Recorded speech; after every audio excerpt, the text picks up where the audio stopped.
Welcome to Good for Bitcoin, a weekly show recorded live every Friday, where we recap the top events of the week and talk about everything that is good for Bitcoin. If it's built on Bitcoin, then it's good for Bitcoin. Let's get started. Content shared on this podcast is for informational and entertainment purposes only. It does not constitute financial, investment, or legal advice. The views and opinions expressed are those of the host and guests and do not reflect the official policy or position of any other agency, organization, or company. We encourage you to conduct your own research and consult with a qualified professional before making any financial decisions. Well, hello, everybody, and welcome to Good for Bitcoin. Happy Friday. My name is Brandon, social media manager here at Trust Machines, joined, of course, by Kate and Sean. Happy Friday, guys. Happy Friday. Happy Friday. Sean, how was your week?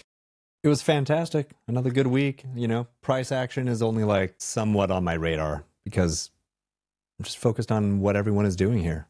There's a lot of good things to be You posted aware about of. price earlier, and I was like, that's the first price that I've seen in a while. I haven't been paying attention to price too much, but kind of boring, yeah. right? Just ranging in the high 90s. Wake me up when something happens. Like Bitcoiners, we love volatility, right? Either to the downside or the upside. Just give us something to be excited about. Make us feel Absolutely. something. Give me those $1,000 hourly candles. Yeah. Yeah. What about you, Kate? How was your week? It's been a good week. It's been a week where I'm focusing on next week, really. So it's hard to stay present. Next week we're going to be in Denver, so we're just planning some cool stuff there. But yeah, I get random texts from my dad sometimes, just saying how are my holdings doing? What's Bitcoin at? I'm the Bitcoin tracker for him, and it's pretty funny. Nice. Yeah, definitely a lot of preparation for next week. Yeah, ETH Denver, a lot of people are going to be there. Also, the SBTC cap is being raised that we've been talking about on the show quite a bit. So lots to look forward to next week. I'm sure we'll get a lot of hopefully some new announcements and some exciting things happening for next week. But before we get to next week, we'll get to next week. Let's talk about this week. This week also kind of kicked off conference season for us a little bit. The three of us are still at home, but few folks were in Hong Kong for Consensus. Manib and Rena were there, COO and CEO for Consensus Hong Kong and Bitcoin Tech Carnival. You've already seen some clips getting posted on the Trust Machines account of some of the panels that Manib has been on, and haven't gotten ones of Rena yet, but hopefully we will get some up there so we can get those uploaded. But let's talk about the Leather Lounge that you guys hosted on Tuesday with. We've been talking for so long about getting Billy on the show, so very cool that we finally got Billy on the show, joined by Nick. Yeah, I'll let you guys talk about that a little bit more. Sure, yeah. We had a little bit of a rocky start with various tech glitches and late starts, but Billy started us off strong. Stephen Miller showed up, and like you said, Nick Sanato from Gamma. And yeah, as you mentioned, it was the first time getting Billy Resty on. He's been a long time artist, day one innovator in the ordinals building on Bitcoin space. And they were able to drive a lot of great conversations. The three of them, they all have such a strong presence and perspective as builders, supporters, and artists. Billy was in NFT Paris recently, so he was able to talk about some of his main stage appearances, as well as the various after parties. And he was talking a lot about who he's really into right now. Rax has been delivering some amazing art, shaderism. He talked about his approach, the learning process. They talked a lot about also, on the negative side, some of the the Bitcoin art and NFT spaces really doing kind of some shady behavior, just trying to extract value from artists, creators, and collectors. So Nick has an amazing, he has an amazing perspective and value to offer through Gamma. So it's just the complete opposite of other platforms that are seen as doing value extraction. So we talked a lot about that as well. Anything else to add, Kate? Yeah, I think Billy was talking about how Bitcoin is really cool for generative art pieces. And he was also touching on this could be the year of one of ones, which I think is so cool and so in line with Bitcoin's ethos. And so I thought that was a pretty cool perspective. Nick was slightly hinting at a new kind of like launch process for creators on Gamma. He didn't want to get too much into the details on that, but that could be something cool that's coming up. So yeah, it was a really cool conversation, very informal. Like they're very relaxed and chill, and just kind of riff on some really cool stuff that's happening in the art world on Bitcoin. So we'll get that up, share some fun clips from that, but it was a really great combo. Truly. Yeah, I really appreciate getting, it's been a while since we did like a Making Bitcoin Beautiful, an art on Bitcoin episode. So I always love those. Yeah, Sean, you mentioned like perspective a few times, and I totally agree. Just like knowing those three, like they definitely have like a great perspective, and like they have strong beliefs about like art, right? And it's always really cool to hear from them. And like I personally, I've been like I think Billy's was one of the first artists to be part of like Gamma's prints program. Like I have one of Billy's prints from like when they first released it, and I have like a few other things from Billy. So cool to have him again on the show, and obviously to hear from both Nick and Steven is really cool. But I think that kind of wraps it up for this week on the Trust Machine side. Again, I think we're kind of just getting ready for next week and all the really fun things that are going to be happening with SBTC.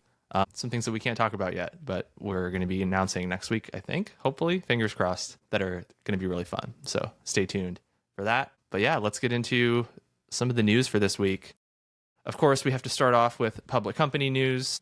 Strategy, formerly MicroStrategy, proposed a $2 billion with a B dollar convertible note offering to buy more Bitcoin. So they are just doing every possible strategy that they can, which I guess is why they renamed themselves to Strategy, to acquire more Bitcoin. So Saylor just continues to accumulate. A couple global things as well. HK Asia Holdings Limited, their shares, this is funny, their shares surged by 93% after they announced that they had bought just one Bitcoin. So, for the price of $96,000, their shares almost doubled in price, which is funny. Hopefully they'll, continue to acquire more, but just kind of crazy how, these public companies are being evaluated kind of just based on whether they're holding Bitcoin or not. And it's almost like a marketing tactic more than a strategy, in some cases. So kind of interesting there. And did you see the news about GameStop? Yeah, I mean, it's like a meme coin thing, right? Like that's what it is. Like as soon as a company but remember like a few years ago, there was a company that just added the word blockchain into their name, even though they had nothing to do with blockchain. And then their valuations like soared. Similar thing. Like it's just marketing. It's funny. Also wanted to give a shout out to Fold. They're a longtime kind of Bitcoin financial services company. They debuted publicly this week on the NASDAQ on Wednesday. So they transitioned to a public company under the ticker FLD. They hold 1,000 Bitcoin on their balance sheet. So they are now another company that is holding Bitcoin, public company that is holding Bitcoin on their balance sheet. When they went public, their shares jumped up more than 30%, above $13. And then they kind of went back down to 11 a little bit later in the day. I think I checked yesterday, they were around $9. But yeah, congratulations to Fold for going public. Hopefully we'll see more crypto companies doing that this year. But yeah, very cool to see some more Bitcoin companies too, especially. Yeah, the first Bitcoin only company, I think, to hit public markets. They also just announced, cool. I don't think it's out yet, but they announced a credit card where you can like, instead of earning like points, you earn Bitcoin back, which is pretty cool. So is it around, I think it's around 2%. Is that right? I think so. It's like you have to like pay, I think, for their service, and then you can get that. So I don't know how it works out, if you're like paying a fee and then you're like there's a fee involved with acquiring the card. So however it works out, maybe a little differently, but pretty cool. I mean, who doesn't want to stack like BTC, right? Over like points. Those airline points. I'm going to use them someday. Yeah. So pretty cool. Y'all have to check that out. But congrats again to Fold. But also wanted to give a shout out to, we talked so much about Bitcoin Layers on the show. So wanted to give a shout out to the creators of Bitcoin Layers. They announced a seed round for a new project that they're doing called Lemon Drop. And they say the purpose of Lemon Drop is to get users on Solana and Arbitrum and Base and beyond to stack more Bitcoin. They're really just focused on, there's a really great post from Janusz, who's the CEO, I guess, talking about the fact that, as we've talked about on the show, right, there's all this attention, fighting for attention with Trump and all these different like dumb meme coins that are out there that all just go to zero. And, they're focusing on a much more sustainable side of crypto, which is Bitcoin. To, all of these things should be with the purpose of kind of stacking more Bitcoin, which I think is something that aligns, with the show quite a bit. And it says here that their first product will be demoed next week, and is a simple Bitcoin-focused tool that seeks to get more BTC into the hands of crypto users. So we'll have to stay tuned for that next week and find out some more information. But yeah, again, we talk about bitcoinlayers.org on the show so much. Definitely wanted to just give them a little shout out because that's pretty cool. Launching a product. I really like that approach of making it like nudging people toward stacking sats and moving to Bitcoin, because I think there are so many different roads into crypto, and a lot of people are interested in these other L1s and L2s for like number go up, right? A little bit of gambling, and good on them for nudging people to stack sats. There's only 21 million Bitcoin, you got to get some. I think chain abstraction is like really important, and for these guys, right, they're creating Bitcoin layers. They understand probably chain abstraction better than most, just for all the research that they do with all these different Bitcoin layers and the pros and cons of everything. So yeah, really excited to see what they end up creating. So what's the latest in the United States? The race for the first state to pass a Bitcoin strategic reserve plan. Yeah, let's pull up the map here and let's see where we're at. So we're going to do a tab. Look at all that. Look at all that orange. We're going to do just SBRs here. So yeah, this is the current state of things with all the strategic Bitcoin reserve bills that are out there. And there has been some movement today, this week. So Utah is one step closer to a strategic Bitcoin reserve. Their House Bill 0230, it passed the Senate Revenue and Taxation Committee on yesterday. Now it's going to move on to a second reading, then a third reading, and then a final vote. So we're not kind of out of the woods yet in terms of these bills getting passed. But Utah is still, if we scroll down here, much farther ahead than anybody else. This chart is a little misleading because there's a couple more steps before it's actually enacted, but they're still much farther than Arizona, Montana, Oklahoma. And they made some updates to Bitcoin laws as well, where there are a couple bills that kind of failed or didn't move on. So we can kind of see those tracked here as well. But things are moving along. Congrats to Utah for continuing to push forward with that. Nice. Coinbase is in the clear now. What does that mean? What does it mean for everyone's bags? Yeah, this was breaking news this morning with Coinbase. So they came out with some posts. Brian Armstrong, CEO, came out with some posts. Paul Grewal came out with some posts, and Coinbase themselves came out with some posts this morning about for those that don't know, the SEC actually sued Coinbase last year, claiming that they were operating an unregistered securities exchange. So certain cryptocurrencies on the Coinbase platform were securities, they claim. Therefore, they're operating an unregistered security exchange. A lot of people, saw that as pretty odd, right? Just the fact that Coinbase is a public company. The SEC themselves approved Coinbase to be a public company just a few years ago. So they would have, done their due diligence in the company to see, what they're doing and are they lawful, and they approved everything, right? So Coinbase fought it. Basically, the decision to basically withdraw the litigation against Coinbase is expected to be approved next week. So Coinbase basically heard from the SEC staff this week that they would be kind of withdrawing their litigation. So big congrats to Coinbase. Basically, it's going to result in a full dismissal, $0 in fines paid, and no change to their business. So they're not having to change pretty much anything that they're doing. But they did, I watched the CEO's video that they did end up paying about $50 million defending their case. So they don't get that money back. Coinbase certainly, putting the good fight out there to protect, not just Coinbase as a public company, but really like just crypto in the US, right? They're hoping that this kind of serves as a step in the right direction, hopefully a guide for more crypto companies, hopefully to potentially get like these similar kind of inaction letters. Hopefully it's kind of the first of many that we're going to see back down in these different crypto companies that are kind of wrongfully being accused of these types of things. Yeah, I would definitely encourage people to go check out Brian Armstrong's post. It just like really clearly lays out what was happening. But and he shares a funny meme. It's like two like Western people standing off. Coinbase is like, which rules did we break? And the SEC is like, well, which rules do you think you broke? And kind of just sums that up. But it makes me think like if Coinbase didn't stand up and fight this, like where would the crypto industry be? You know, you don't want to speculate too much. But it's really fascinating to see like how much just political motivation was behind this. Like, no reasoning.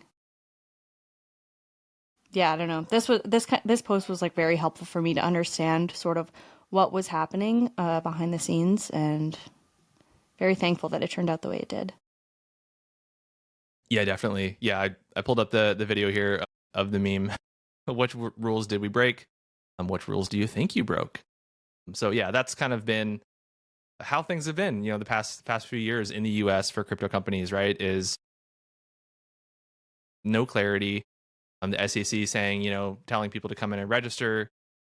Companies try to come in and register. They try to play by the rules, and then they still don't get answers. So, the one thing that they mentioned at the end of this is just the fact that, the inaction letters or kind of the no litigation letters are great. But at the end of the day, like we need actual legislation. We need actual laws that are put in place that define properly how, these companies should be able to operate, right? Right now, it's just regulation by enforcement. There's no actual laws or clarity yet. And, we know that, Trump has kind of promised to put some of that stuff in place, but we don't have it yet. But, hopefully we'll have a more clarity this year as some of those things get put in place. Yeah, moving on. This isn't really crypto related, but because we talked about OPSEC last week, I wanted to mention this. And Sean, hopefully this doesn't apply to you. I saw this news story that Apple basically has been forced to pull this encryption feature that they have, that the UK government specifically wanted them to pull. Basically, Apple released this feature. It's called Advanced Data Protection for like iOS devices that enables users to have end-to-end encryption. So basically that means that if you're backing your device up to Apple, to iCloud, Apple, if it's not end-to-end encrypted, technically can see what's in those backups. So if you're storing private keys, for example, on your phone, and you back up your phone to iCloud, that's potentially, dangerous, right? If somebody were to hack into your iCloud, they could potentially get hold of your backups and get access to your private keys that way. So, for one, it's a reminder to, if you do have this available for you, I guess if you're outside of the UK, look into it and see if you can enable this for yourself to have a little bit better backups on your phone. I don't think it's something that's enabled by default, but also just concerning that, the UK residents now don't have this feature because the UK government wants the ability to basically get into, people's accounts if they're, lawbreakers or whatever. But as we've seen, with these encryption backdoor kind of things, for one, privacy, as we've, talked about a lot on this show, right? We think is a right, right to privacy. Even if you're not breaking, especially, most of us are not lawbreakers, but we want to, do things that are private. There's a lot of things that we want, want for that.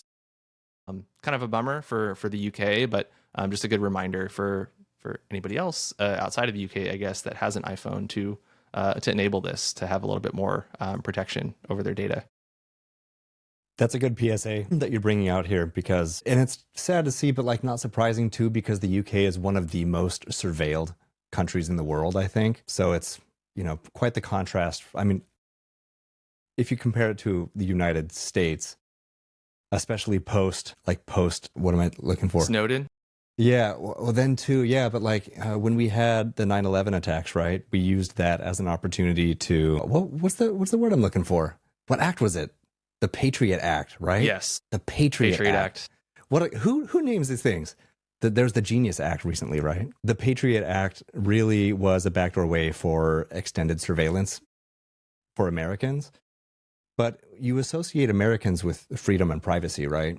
But it's something that you have to fight for. And I hope that the UK really brings this attention to light and that the UK citizens get their privacy because, like you said, the dangers here of people having hot wallets and keys stored on the iCloud that then can be surveilled and compromised, that's really bad. That's unacceptable.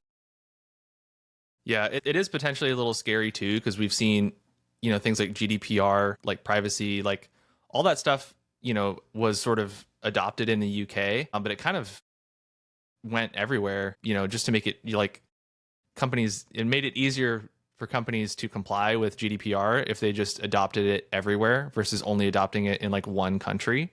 So hopefully, we won't see this specific thing proliferate, elsewhere, right? Like for now, Apple is only doing it in UK. And I think Apple is like one of those companies that does, talk a lot about how important their customers' privacy is, which is great. But it's just a little scary, right? If the UK can do it, why can't the US do it, right? Why can't X government, impose this on their citizens? So it's just kind of scary stuff.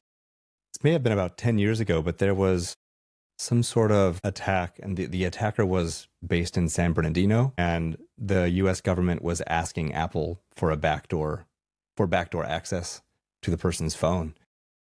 And they refused. I don't remember ultimately if they were able to grant that backdoor access, but I think they never did. I remember that case. They did not, and there was like a court case where they were trying to fight to get access to it. But then I think, before the courts could decide one way or the other, I think they were able to like work with this other like third party like security company to actually be able to like hack into it themselves. So wild. Yeah, we didn't get like a court ruling on whether that was like lawful or not. So they ended up working with like another third party. But wow. Scary stuff. Encrypt your data. Moving on to Argentina. Yeah, I'm sure you guys saw this one. President of Argentina, Javier Milei, I think that's how you pronounce him. He had endorsed a meme coin on Twitter called Libra, and within hours of him posting about it, saying how it's going to achieve like economic encouragement for the Argentinian economy, it lost $4 billion in market cap. And so now he is being investigated for fraud.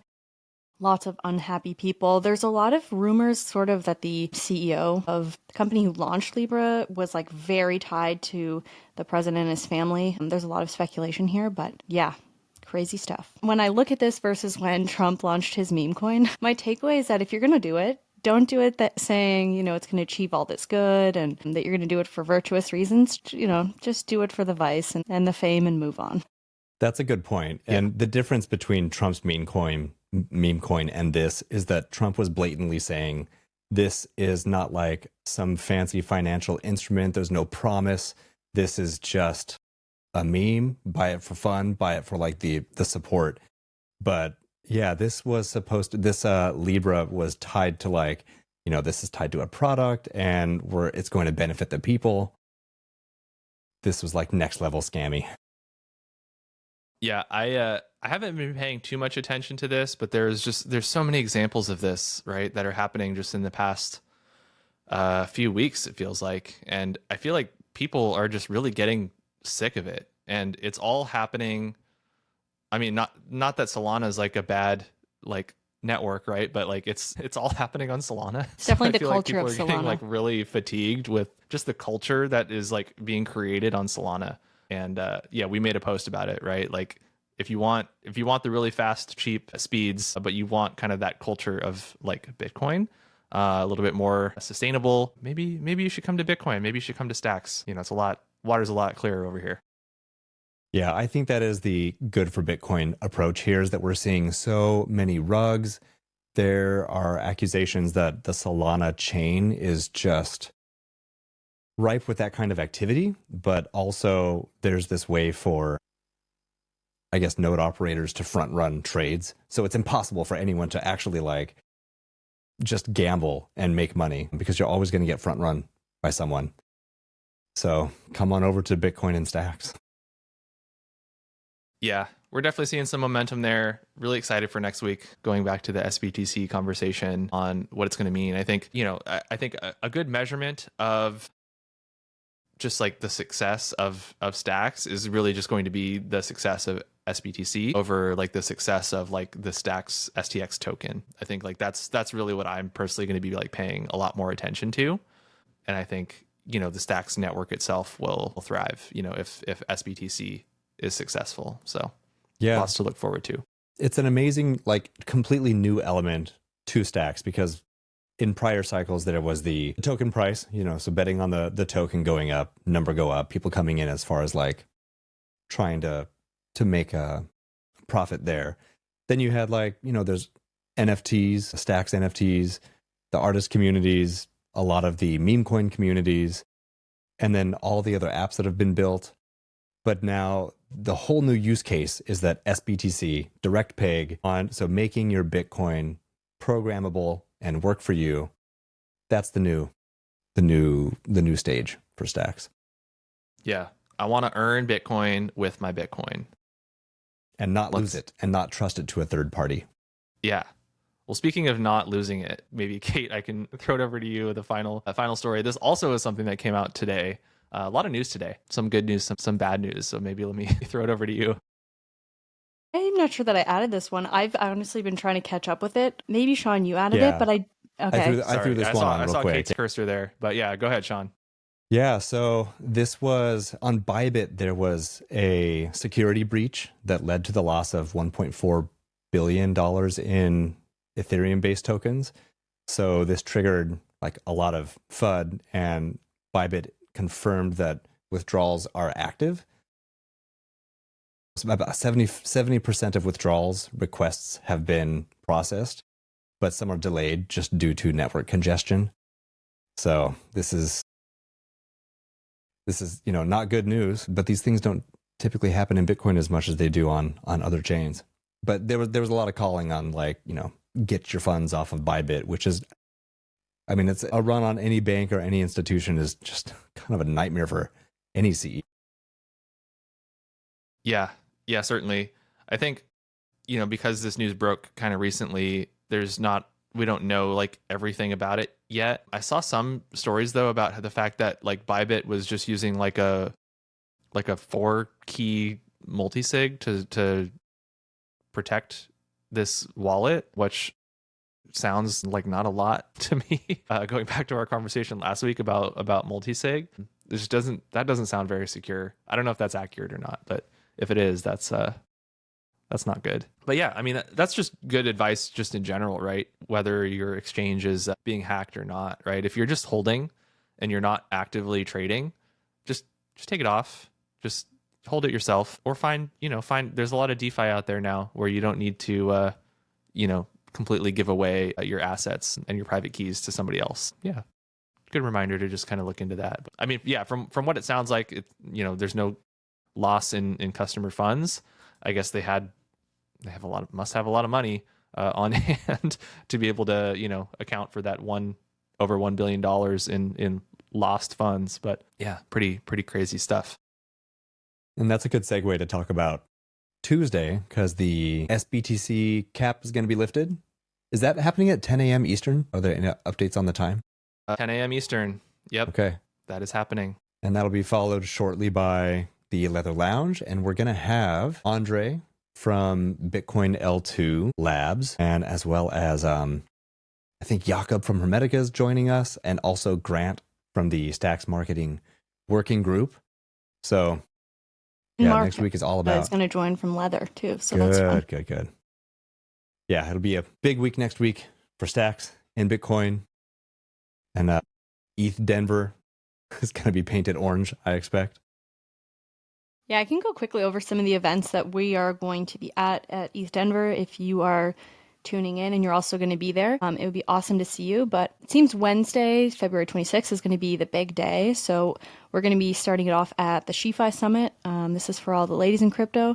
Certainly not exclusive to women. But Rena, our COO, is going to be talking about Bitcoin. I think she's joined by Elizabeth Olsen at Magic Eden and Sylvie Dura at Atomic. And so they're going to be talking about sort of how the Bitcoin maxi narrative is changing. Bitcoin L2s are paving the way for Bitcoin DeFi. So that's going to be a fun one.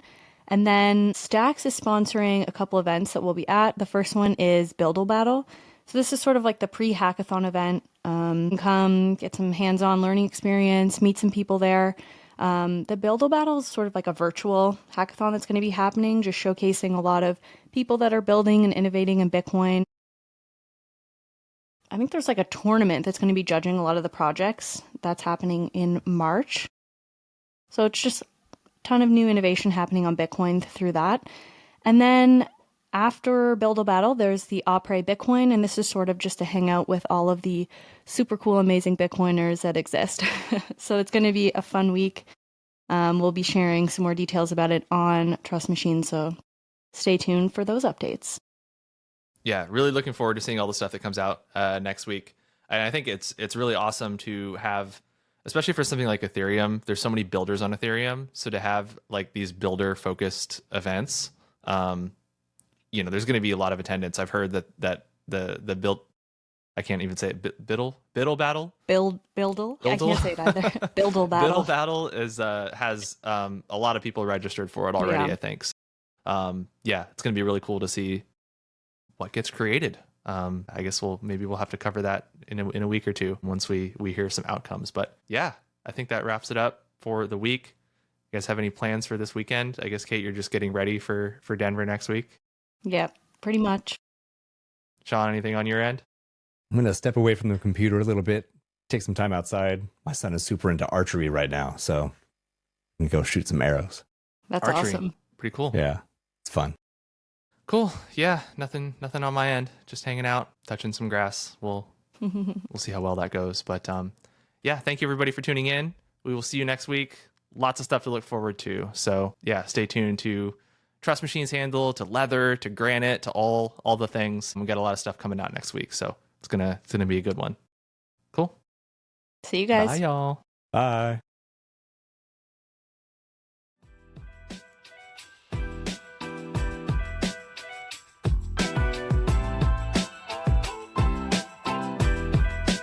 Thank you for listening. We record Good for Bitcoin live every Friday at 2 p.m. Eastern Time on X. Please follow us at Trust Machines Co. if you would like to listen and engage with us live. Visit us at trustmachines.co for all the latest Bitcoin news. We'll see you next week.